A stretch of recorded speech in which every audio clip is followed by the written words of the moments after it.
I went to Japan to get back at my best friend. It all started some time before my mom died. It was the last time I stayed over at his house. He looked upset afterwards but never told me what was wrong or if I did anything wrong. But I used to stay over at his place and he used to come over more often to hang out. It felt like I really had a brother and I was grateful to have someone I could really talk to. When his dad died he stayed over at my house. But when my mom died he didn't invite me and it was just me alone in my room after the funeral.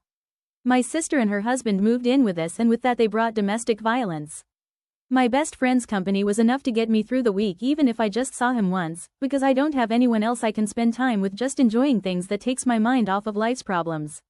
But one thing about him is that he feels like he just has to be right. I worry about saying or doing something wrong because he just ghosts me if that happens, so I'd buy him gifts to give him in person because I know he wouldn't ignore me that way.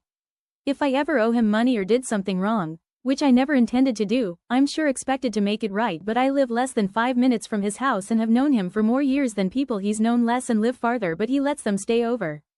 Fortunately my sister and brother moved out, but that didn't make everything better, because despite how awful my brother-in-law was, I was at least grateful my dad had somebody to talk to, since I'm a failure of a son who can't be the person he needs after losing his wife.